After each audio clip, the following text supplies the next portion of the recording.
깜짝 놀라셨죠? 오늘은 명화를 보면서 함께 시작해봤습니다.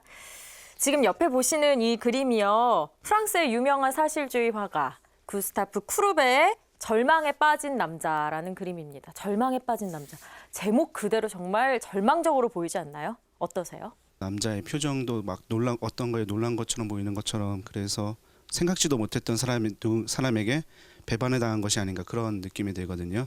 네. 뭐 사람은 누구나 가장 믿는 사람들이 있는데 그런 사람들에게 배반을 당했을 때 절망스러울 것 같아요. 뭐 가족이나 애인에게 배반당했다든지, 뭐 확고한 신념이 무너졌다든지, 그럴 때 말이에요.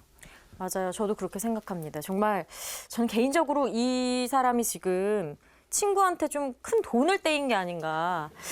아니, 네가 어떻게 나한테 이럴 수 있냐 하는 것 같은 그런 표정으로 보이는데요. 또 어떻게 느껴지시나요? 네, 저는 약간 이것도 저것도 아니면 도대체 뭐란 말인가, 이것도 답이 아니면 답이 어디 있단 말인가 하고 말하는 것 같은 느낌을 받습니다. 끝까지 답을 찾지 못하고 약간 방황하는 느낌 같아요. 네, 이 한 남자의 그림 가지고 정말 여러 가지 인상을 받았는데요. 매주 우리가 만나는 이 아우구스티누스 성인도 인생과 공부의 그런 여러 고개에서 숱한 방황을 겪었고요. 또 불행과 절망에 가슴을 쳤다고 합니다. 자, 그리고 바로 그런 혼돈 안에서 해답의 실마리를 찾았다고 하는데요. 자, 오늘 우리가 함께 고민해볼 문제 영상으로 먼저 만나보시죠.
네, 박승찬 교수님과 함께합니다. 안녕하세요. 네, 안녕하세요. 교수님, 근데 큰일 났어요. 제가 오늘 되게 높은 구두를 신었거든요. 그러니까 좀 눈높이가 비슷해져서 그런지 점점 겁이 없어지는 것 같아요. 이미 겁이 없으셨는데 아주 그냥 돌직구 질문을 많이 던져주셔서. 네, 그래서 시작부터 돌직구 질문을 좀 드리려고요. 교수님 언제 절망하셨나요? 절망. 아니, 진짜 돌직구신데? 잠깐만요. 절망 언제 하신 거예요? 사실은 저도 나이를 먹을 만큼 먹다 보니까 여러 차례 절망할 땐 기회가 있지만 아마 가장 첫 번째 절망이 가장 지금 떠오르네요. 그러니까 청소년기에 들어가서 이제 혈기가 왕성해질 때 제가 그만 왼쪽 무릎이, 요즘에도 무릎이 문제인데 그때 이미 무릎이 문제여서 여기부터 여기까지 통깁스를 했어요. 근데 그때 체력장을 해야 되는 거예요. 한번 상상해 보셨어요? 통깁스를 하고 100m 달리기를 해야 된다고 해서 제가 그거를 절뚝거리면서 달렸었는데 그것만 해도 굉장히 6개월 이상 굉장히 그 깁스하는 것 때문에 어려웠는데 고1 때 딱 들어가자마자 또 폐를 앓게 되었어요. 그러니까 그래가지고선 전혀 운동을 하지 말라는 명령. 주사를 한번 맞으러 가는데 한번 맞으면 엉덩이가 떨어져 나가는 것 같고 이제 언제 나을지도 모르겠는 거예요. 내가 과연 이 병으로부터 나을 수 있는지 그런 어떤 고통스러운 시간을 가졌던 것. 그때가 아마 첫 번째 가장 제가 의식하는 절망이 아니었을까 그런 생각이 드네요. 굉장히 키도 크시고 건강해 보이시는데 어린 시절은 그렇지 않았나 봐요. 네, 제가 알고 보니까 부실공사라고. 약혼이셨네요. 네. 그러면은 아우구스티누스 성인의 가르침대로 정말 그 절망의 시기에 빛을 보셨나요? 점점 어려운 질문만 던지시는데 독일어식으로 얘기하면 야인이라는 것이 있습니다. 야와 나인, 그러니까 내면서도 아니요. 사실 그때 당시에는 전혀 몰랐어요. 너무만 힘들었고 그게 언제 끝날지도 모르겠는 거예요. 제가 계속 그랬는데 나중에 제가 대학 돌아가서 그 시간들을 되돌이켜 보니까 놀랍게도 하나님은 그 순간에도 저를 도와주셨더라고요. 네. 제가 폐를 앓고 있는데 사실은 우리나라 1호 그 분야 박사가 저희 아버님이셨어요. 아버님이랑 떨어져 있어서 저를 돌보지 못하시는 동안 제가 병이 걸렸는데 그걸 알고 나자 아버님이 많이 도와주셨고요. 그다음에 고2 때부터는 담임 선생님을 만나서 제가 농부를 시작했는데 그게 저의 인생을 바꿔버렸어요.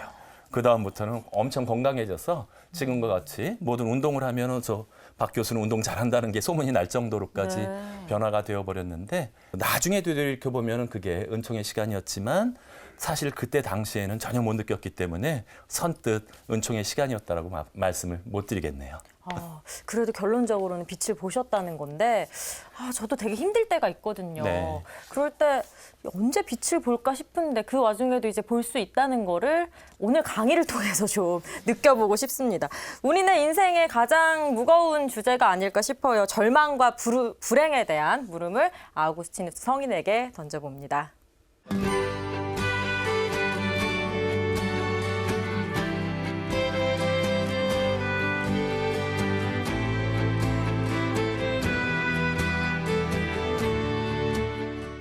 네, 아까 제 경험을 말씀을 드렸었는데 사실은 아우구스티누스도 상당히 많은 여러 가지 어렸을 때부터의 실망과 절망과 불행의 체험이 있었습니다. 우리가 교육할 때 말씀드렸던 것처럼 선생님에 대한 실망이 굉장히 아우구스티누스를 억눌러 왔어요. 때림 이런 어떤 체험들을 했었고 하지만 선생님에 대해서는 아우구스티누스는 아예 기대를 안 했었던 것 같아요. 아까 그림 보고서 어떤 분이 말씀하셨는데 기대가 굉장히 컸다가 그것이 실망이 될 때 커지게 되는데 아우구스티누스는 마니교라는 것에 빠졌을 때 엄청나게 기대했습니다. 그리스도교는 완전히 비논리적인 얘기라면 마니교야말로 어떤 의미에서 진짜 진리를 가져다 줄 거라고 생각했는데 마니교 스승들한테 너무나 크게 실망하고 말았어요. 자신들의 질문에 대해서 아는 척했던 스승님들이 아무 대답을 해주지 못했고 더더군다나 윤리적으로도 얼굴이 하얘가지고 굉장히 금욕적으로 살아갈 것 같던 마니교 스승들이 실제 생활은 그렇지 못했던 것입니다. 이런 실망감들이 점점 쌓여가면서 아우구스티누스는 그만 회의주의에 빠져버리고 말았어요. 하지만 나중에 다가올 절망과 불행에 비하면 이것은 연습에 지나지 않았습니다. 사실은 밀라노에 도착해서 신플라톤주의도 배우고 암브로시오스 주교님을 만나면서 점점 더 아우구스티누스는 어느 길로 걸어가야 되는지가 분명해졌습니다. 그런데 그만 그때부터 오히려 더 큰 위기가 다가오기 시작했어요. 어머니 모니카가 나타나셨는데 그 뛰어난 성녀도 그만 아들의 성공에 대한 명예에 눈이 멀어서 그의 내연의 철을 아데오다투스 엄마를 강제로 띄어서 보내버렸습니다. 13년 동안 사랑해왔던 내연의 철을 강제로 빼앗긴 아우구스티누스는 너무나 큰 슬픔에 빠졌어요. 근데 사실은 이것도 서곡에 지나지 않았어요. 얼핏 바라보면 남들이 바라볼 때는 굉장히 성공을 해서 밀라노 황실 수사학교의 교사가 되어서 다 부러워하고 있는 자리인데 자신의 마음은 점점 더 텅 비어가기 시작했어요.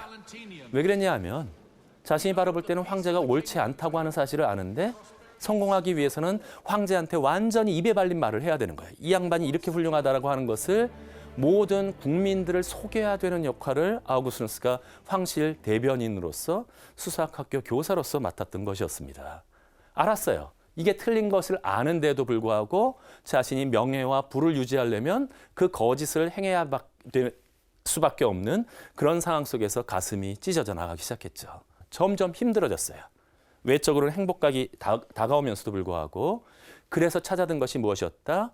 암브로시우스 주교님한테 배운 바울로 서간을 함께 읽고 있었어요. 함께 읽어서 이쪽 방향으로 가면 된다는 사실은 점점 더 분명해지는데 무엇이 자기를 끌어당겼다? 과거의 습관이 있었어요. 육체적인 쾌락을 추구했고 명예를 추구했던 습관이 자기를 끌어당기면서 이쪽 방향으로 가라는 방향으로 올바른 방향으로 움직여 나갈 수가 없었다라고 하는 것이었습니다. 마음 안에서 두 의지가 충돌했어요. 한 의지, 새로운 의지는 이쪽 방향으로 가라고 그러는데 옛날 의지와 습관은 자기를 붙잡고 있으니까 그 갈등이 점점 더 커져 버렸다라고 하는 것이었습니다. 내면 안에서 전쟁이 벌어졌어요. 거대한 싸움이 벌어지면서 이렇게 얘기하는 것입니다. 거의 예수님의 유혹처럼 다가와서 살짝 얘기합니다. 네가 나를 버린다고?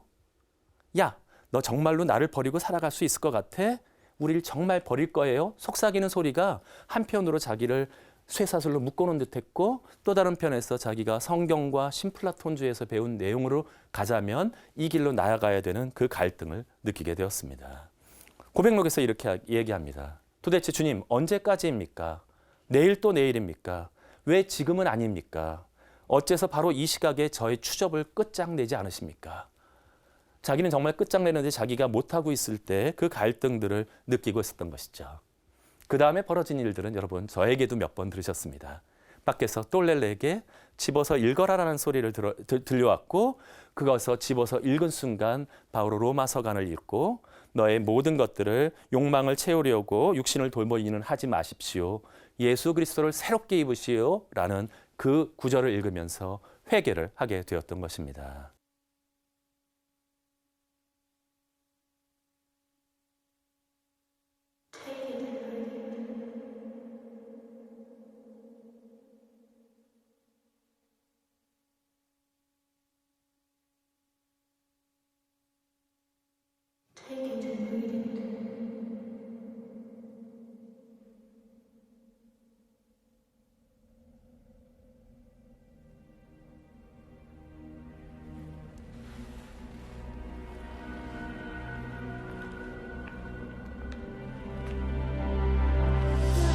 The epistles of St. Paul the Apostle. Not in rioting and not in drunkenness, not in chambering and wantonness, not in strife and envying, but put ye on the Lord Jesus Christ, and make not provision for the flesh to fulfill the lusts thereof.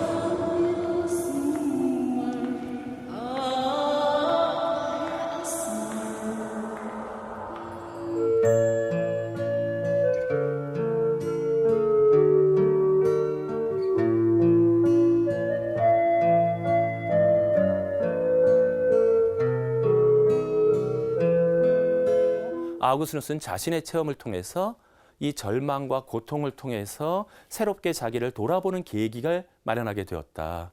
은총이 다가오는 계기가 되었다는 말을 알려주게 되었던 것이었습니다. 심지어 아우구스누스는 조금 더 나갔습니다. 이것이 일반적으로 여러분들이 굉장히 이해하기 힘드실 수도 있을 텐데 때로는 고통이나 불행이 하나님께서 우리를 갖다가 올바른 길로 이끄시기 위한 목적을 가지고 시험을 하시거나 개선을 위한 교육적인 도구로도 사용하실 수 있다는 말을 아우구스누스가 쓰고 있습니다. 때로는 무슨 의미냐 하면 잘 어떤 고통에 대한 것들을 어떤 의미에서 전혀 고통을 당해보지 못했던 사람들은 갑자기 어떤 고통이 다가왔을 때 아주 더 큰 고통을 그것을 이겨내지 못하고 좌절하는 경우가 있어요.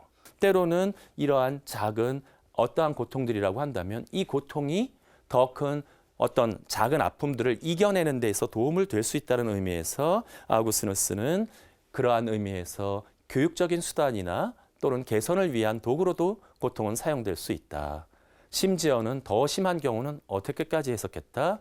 고통을 제대로 당한 사람이야말로 그리스도의 십자가를 따를 수 있는 사람이다 라는 식으로 영적인 해석이 많이 유행했다라고 하는 것이었습니다.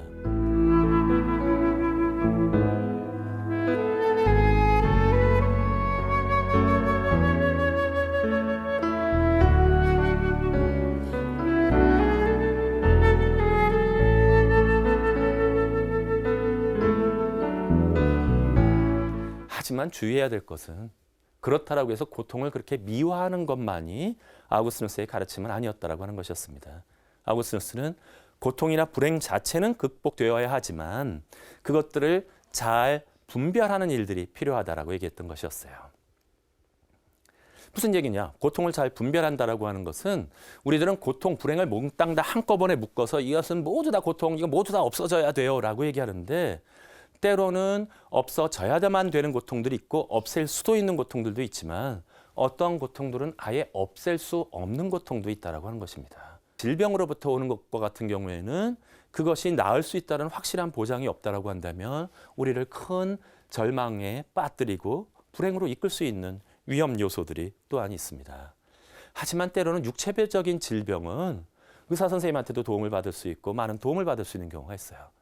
근데 진짜 힘든 건 아까 그런 회의예요. 여러분들 요즘에 젊은이들이 굉장히 힘든 것 중에 하나는 자기가 어느 길로 나가야 될지 잘 몰라요. 정말로 내가 이 길인지 어떠한 직업을 선택하는 것이 맞는지 나는 과연 이곳을 들어가서 그런지 신기한 것은 남들이 다 부러워하는 직장에 들어갔다가 젊은이들이 그냥 뛰쳐나오는 경우가 많습니다. 자기의 길에 대한 확신이 아닌 경우가 있어서 그것도 힘든데 외적인 것도 힘든데 자기 마음 안에서 갈라져서 찢어지는 경우가 있습니다.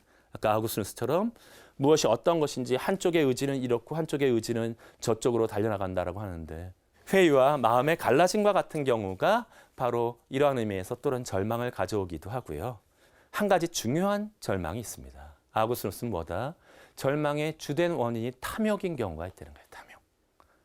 이게 무슨 얘기다? 자신이 올바로 해서 자신이 가질 것이 아닌데 행복론이라는 책에서 연관되어서 설교집에서 아우구스티누스는 한번 행복론에 대한 모티브를 가져와서 얘기하는데 아우구스티누스는 행복한 삶이라는 책에서 종종 우리들의 인생을 배에 비유합니다. 배에 비유해서 항해하는 것과 비유하고 있는데 이렇게 얘기합니다. 어떤 사람들은 자기가 항해하다가 막 위험장에 빠졌다고 하나님한테 막 소리 지르면서 살려달라고 외친다는 거예요. 아우구스티누스가 가상적으로 얘기하는데 하느님이라면 이렇게 얘기할 거라는 거예요. 내가 도대체 그 먼 곳에 가서 보물섬을 찾으러 떠나라고 내가 보냈던 말이냐. 너가 탐욕이 있어가지고 거기에 찾아가서 그 폭풍우를 만나고 나서는 왜 나한테 살려달라고 이렇게 외친단 말이냐. 사실은 절망과 불행을 종종 우리들은 몽땅 다 하느님 책임이라고 왜 이런 거 주셨냐고 외치는데 그것에 대한 근원이 만일에 인간의 탐욕과 모든 것에 있다라고 얘기한다면 그것은 과연 이때도 절망과 불행이라고 하는 것을 갖다가 오로지 하느님의 탓으로 돌릴 수 있는지 아우구스티누스는 반문하고 있었던 것입니다. 행복한 삶에서 이 부를 축적해서 불행해서 빠지는 사람들에 대한 이해로 이런 사람들을 듭니다. 변호사, 의사, 사업가 등을 아우구스티누스가 고발하고 있어요. 어쩌면 그렇게 우리나라랑 비슷한지 갑자기 긴장하시는 분 계실 거예요. 이 방송 보시다가 변호사, 의사, 사업가는 문제인가? 그런 뜻이 아닙니다. 이 사람들의 아우구스티누스가 지적하는 것은 직업의 종류가 아니라 때로는 구두장이와 누구도 무조건 많은 돈을 탐욕스럽게 취하려만 한다면 그 탐욕이 너의 절망과 불행을 자동적으로 가져온다라고 하는 사실들을 아우구스티누스가 지적해 주었다라고 하는 것이었습니다.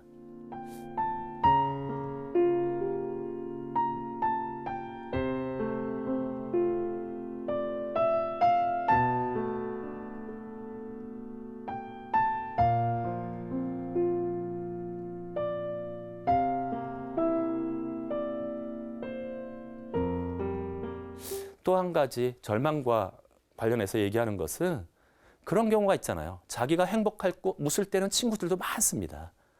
정말로 힘들어서 한번 얘기를 하려 할 때는 선뜻 그렇게 친했던 친구들도 전화하기 힘들어지는 경우가 있어요.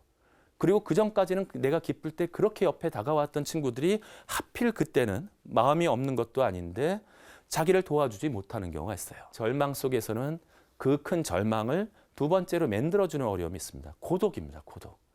이거를 갖다가 정말로 얘기할 수 없는 경우가 있다는 거예요. 그래서 어떤 철학자들은 이걸 불행의 주관성이라고 얘기하는데 자기가 진짜 힘든데 이 고통을 갖다가 남들은 이해하지 못해요. 그 절망 속에서 다가오는 고독이 또 다른 의미에서 더 큰 어려움들을 가져다 주더라라고 얘기하는 것입니다.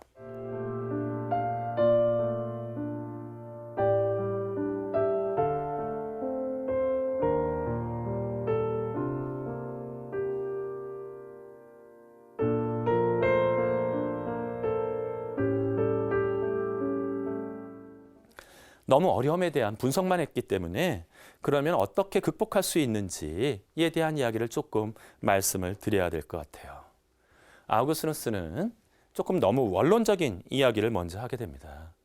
우리가 아까 탐욕스럽게 모든 것들을 움켜쥐려 하고 가지려 하게 되는 순간 행복에도 얘기했지만 이 세상적인 것에서 행복을 찾으려 하는 순간에는 아무리 많은 것을 얻었다라고 하더라도 궁극적으로는 다시 불행해질 수밖에 없다라고 얘기했습니다.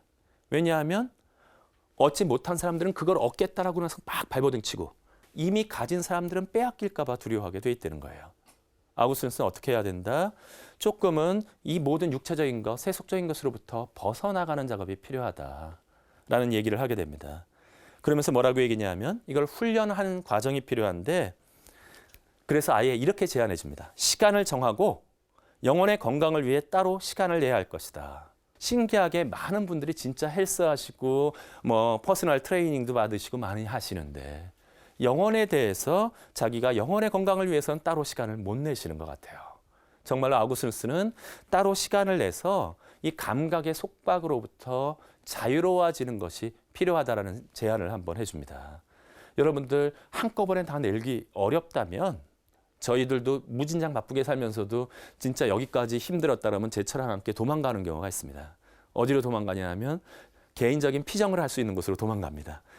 종종 더 좋은 곳은 핸드폰도 터지지 않은 곳이면 더 좋습니다. 영혼을 위해서 좀 숨통을 틀 수 있는 시간을 필요하다.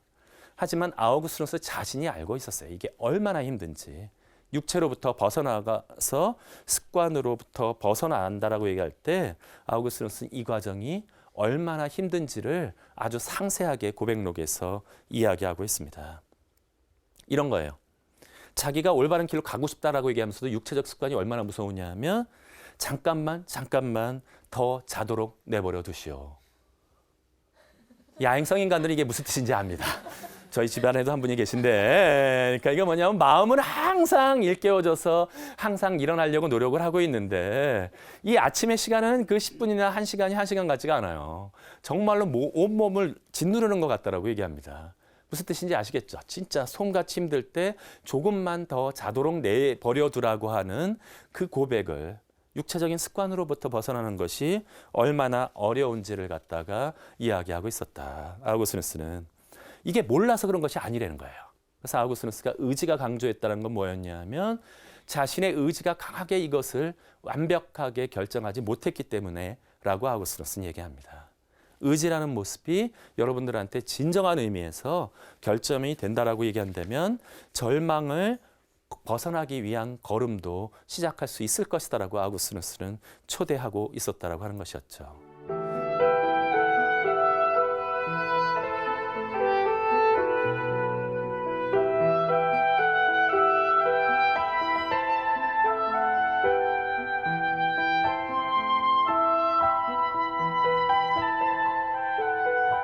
돈이라든지 식물이라든지 동물들 모두 다 나쁜 것이 아니었고 이것을 잘 사용해서 어떤 것을 올바른 목적을 향유하는 쪽으로 나가는 것이 중요하다고 지난 시간에 이미 말씀을 드렸었는데 아우구스누스는 이렇게 얘기합니다. 현세적인 것을 사용하는 것은 전혀 문제가 되지 않는다. 하지만 현세적인 것을 가볍게 넘어서서 저 진정한 의미에서 영원불변한 가치로 나아가는 것이 필요하다. 다 해봤는데도 어렵다는 것을 알았던 아우구스누스는 놀라운 결론에 도달하게 됩니다. 무슨 뜻이었냐 하면 죄로 떨어지는 데는 죄로 떨어져서 자기가 잘못하는 데는 여러 가지 도움이 필요 없어요. 자유의지 하나만 있으면 돼요. 자유의지 하나만 있으면 돼요. 자유의지 하나만 있어가지고 내가 반대쪽으로 가겠다. 이래가지고 뭐 그 아우구스누스가 카르타고에서 그 헐벗은 누나들의 집으로 드나들 때라든지 나쁜 짓 하고 돌아다닐 때 특별한 다른 도움을 필요로 하지 않았어요. 자신의 자유의지에 감정에 끌리는 대로만 갔으면 됐더라라고 하는 것입니다. 그러나 일단 그렇게 해서 악한 의지가 되어서 영혼이 병들고 난 다음에는 여러분들이 건강을 유지할 때는 잘 먹고 잘 걷기만 해도 건강을 유지할 수 있는데 건강을 일단 잃어버리고 난 다음에는 여러분들이 아무리 잘 먹고 잘 잔다고 얘기해서 그 질병이 회복되지 않더라는 거예요. 뭐라고 얘기하느냐? 의로움으로 돌아오는 데는 건강치 못함으로 의사가 필요하고 이미 죽은 몸이므로 살려줄 분이 필요하다. 이게 아우구스누스의 체험이었어요. 절망과 불행을 극복하는 데 있어서 무엇이 필요하다? 신의 은총이 필요하다는 얘기를 자기가 그 절망과 불행을 끝까지 간 다음에 지가 뭐 잘해가지고 똘레에게 뭐 집어서 읽어라 성경을 펼쳤을 때 그 구절이 들어온 것이 아니었더라는 거예요. 완전히 무기력을 느꼈을 때 놀랍게도 그 안에서 무엇인가가 내적인 교사가 자기를 회복시키면서 치솟게 해주셨더라는 거예요. 그래서 아우구스누스는 뭐라고 얘기했다? 인간의 구원은 죄를 극복하기 위해서는 신의 은총이 반드시 필요하다는 얘기를 역설하게 됩니다. 아우구스누스가 이것을 역설하고 다닐 때 북카르타고에 아주 기가 막히게 연설을 잘하는 한 설교가가 등장했어요. 그 사람의 이름이 누구였냐면 펠라지우스라고 하는 사람이었습니다. 펠라지우스는 스코틀랜드부터 이미 설교 여행으로 와서 로마를 완전히 휩쓸었고 이제 넘어 들어와 가지고 북아프리카에까지 왔는데 북아프리카엔 대단한 설교가가 있다는 거예요. 아우구스티누스라는 설교가가 있는데 아우구스티누스의 설교를 들어보니까 펠라지우스는 전혀 동의할 수 없었어요. 뭐였냐면 처음부터 끝까지 기승전 은총이에요. 아우구스티누스가 얘기하는데 뭐도 은총, 뭐 하는 것도 은총, 계속 은총을 하고 다니니까 만일 그렇게 은총만으로 다 된다라고 한다면 펠라지우스가 바라볼 때는 아우구스티누스는 너무나 값싼 은총을 하고 다닌다는 거예요. 은총만을 강조하고 그렇다라고 얘기한다면 도대체 하느님의 우리들 인간의 노력의 가치는 어디에 있단 말이냐라고 얘기하면서 아우구스티누스가 얘기했던 모든 원죄론조차도 날려버리려고 했어요. 뭐냐? 모든 사람이 아담으로부터 죄의 본성을 물려받았다는 것은 인간의 모든 노력을 송두리째 없애버리는 것이 아니냐. 지난번에 막 말씀하셨던 분이 있죠. 연좌제 아니냐 뭐 이러면서 저를 성토한 건 아니지만 아우구스티누스를 성토하셨는데 그걸 미리 얘기한 분이 누구였다? 펠라지우스였다는 거예요. 무슨 연좌제가 아니니까 아담의 죄는 펠라지우스한테는 개인의 죄일 뿐이었어요.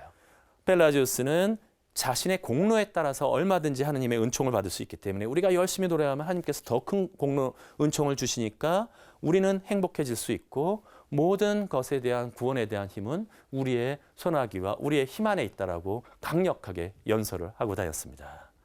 아우구스티누스는 펠라지우스와 대판 논쟁을 벌였습니다. 그게 가장 유명한 펠라지우스 논쟁이라고 하는 것인데요. 여기서는 다 말씀은 드릴 수 없고 아우구스티누스가 바라볼 때는 네가 인간의 자유의지가 중요하다는 것도 맞고 인간들의 노력이 중요하다는 것도 맞지만 네가 만일에 하느님의 은총이 뒤에 따라오는 것일 뿐이고 너의 힘만으로 모든 것을 구원받을 수 있다면 그 안에는 자기 구원론이 들어있다.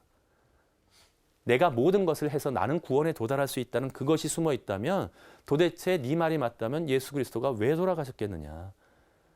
죄인들을 위한 십자가와 부활, 십자가의 죽음이라는 것은 펠라지우스 너의 이론 안에서는 아무런 힘을 가지지 못한다라고 강조해 나가게 됩니다.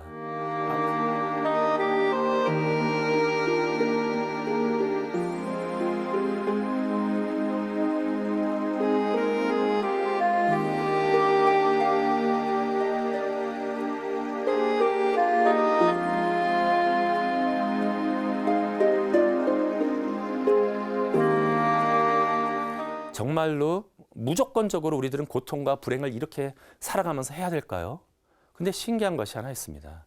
때로는 내가 불행을 당하거나 절망과 불행을 당하거나 제가 요즘에 체험하는 것인데 지난주에만 해도 제가 아는 분들의 부모님이 3분이나 돌아가셨어요.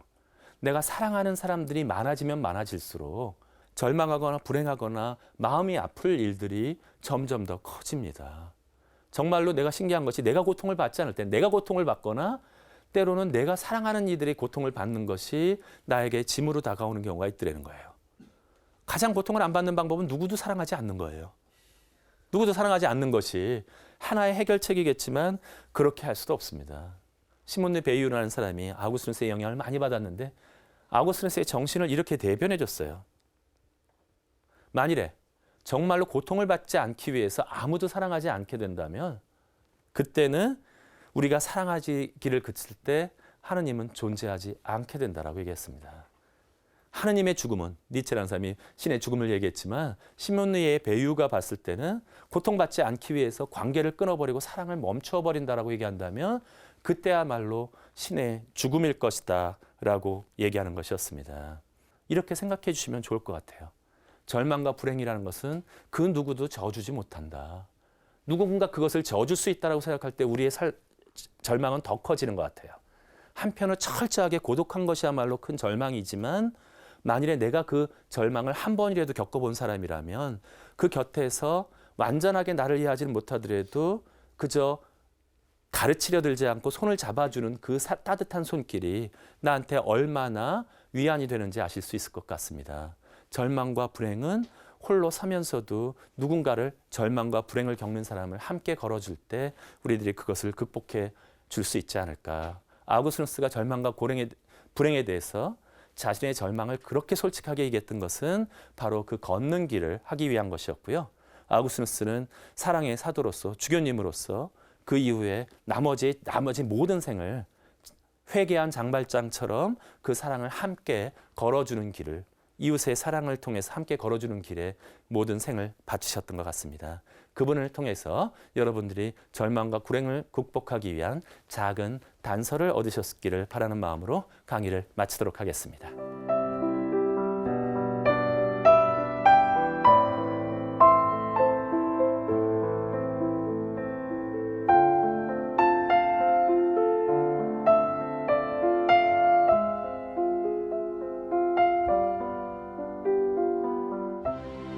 Vivimos en ciudades que construyen torres, centros comerciales, hacen negocios inmobiliarios, pero abandonan una parte de sí en las márgenes, las periferias. Como consecuencia de esta situación, grandes masas de la población se ven excluidas, se ven marginadas, sin trabajo, sin horizontes, sin salida. No los abandones.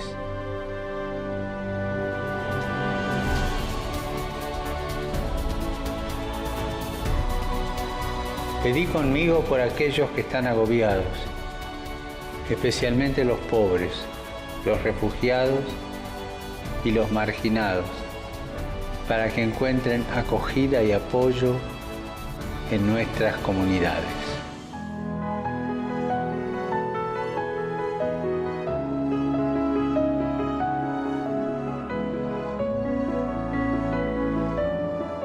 교수님, 제가 오늘 강의를 들으면서 네. 결심을 하나 하게 됐네요. 절망과 고통 앞에 있는 사람한테 그냥 묵묵히 손을 내밀면 된다고 했잖아요. 네. 이제 돌직구 질문을 좀 그만해야 하지 않나. 저도 고통과 불행에 저도 그냥 손만 네. 내밀어 주시면 항상 저 때문에 아닙니다. 시작부터 땀을 뻘뻘 흘리셔서 좀 손을 내밀어 드려야 하지 않나 하는 것 같아요. 그런 오늘 강의를 들으면서 느꼈거든요. 네. 저희 병든 과거가 다 드러나고 말았어요. 안 그런 척하고 있었는데. 네. 자, 오늘 강의 들으면서 혹시 질문 있으신가요? 네, 저 궁금한 거 있는데요. 네. 이 강의를 쭉 들으면서 뭐 정리하기로는 제가 생각해 보면 이 고통이나 불행 같은 게 어떻게 보면은 더 이렇게 큰 은총을 받게 해주려는 그런 뭐 담금질 이런 거라고 이해가 되는데, 근데 상식적으로 받아들이기 되게 힘들잖아요. 그 당장 지금 고통에 허우적거리고 있는 사람한테는 너무 가혹한 거 아닌가 해서, 그러면은 너무 하느님은 좀 약간 잔인하신 분 아닌가 그런 생각이 들더라고요. 어떻게 생각해야 될까요? 방청객들이 이분은 처음 뵈는 분인데 아직도 이렇게 강하게 질문을 던지시니까 고통과 불행이 느껴질 것 같기도 하지만 사실은 모든 고통이나 불행을 뭉뚱그려서 다 하느님께서 쓰시는 교육이나 그것을 훈련시키기 위한 고통이다라고 생각하실 필요는 없다. 때로는 그런 고통이 사실 있습니다. 사실은 우리들이 존경하면서 우리들이 막 열광하는 사람들, 김연아 선수나 손현재 선수의 발 보신 적 있으세요?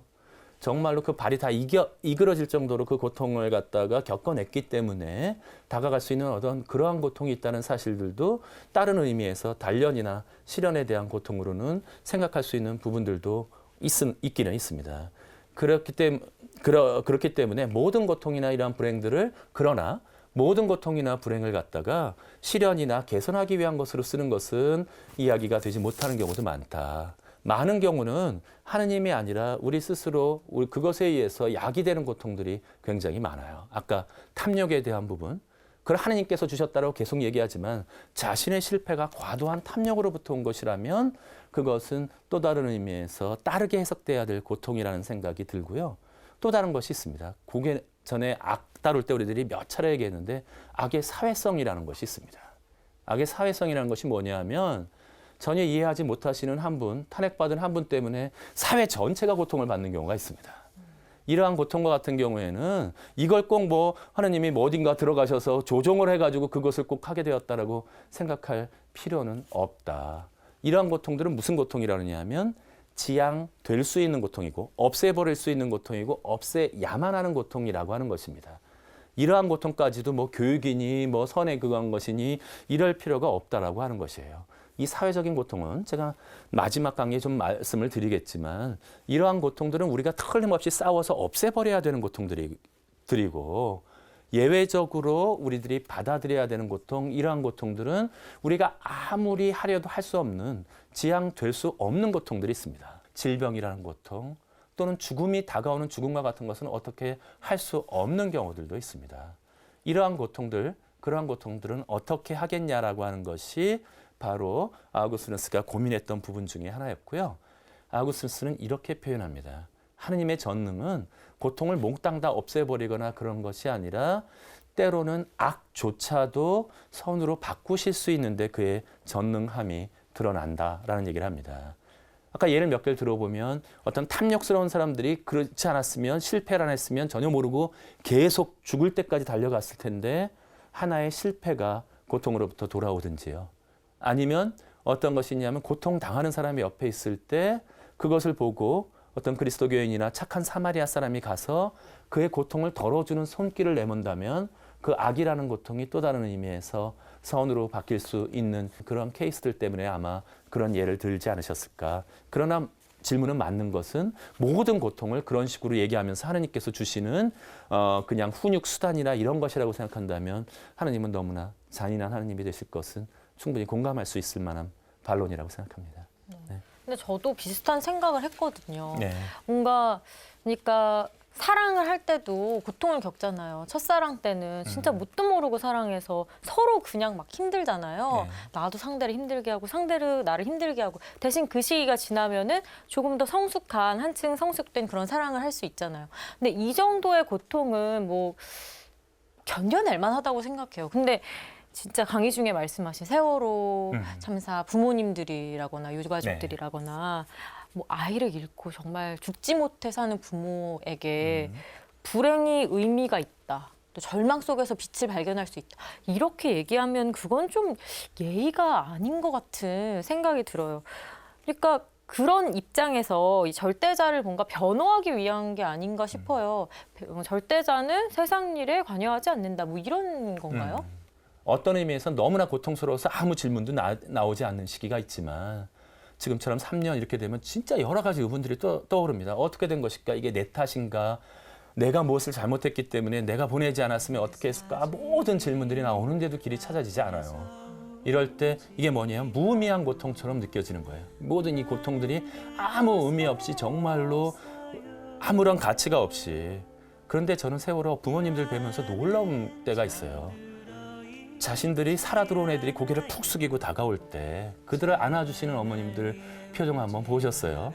이건 다른 사랑이에요. 자신은 자식을 잃어버렸는데 그 새로운 사랑으로서 그분들이 왜 더 지금 어차피 살아 돌아오지도 못하시는데 왜 그분들이 와서 그 고통을 하면서 이야기하시겠어요?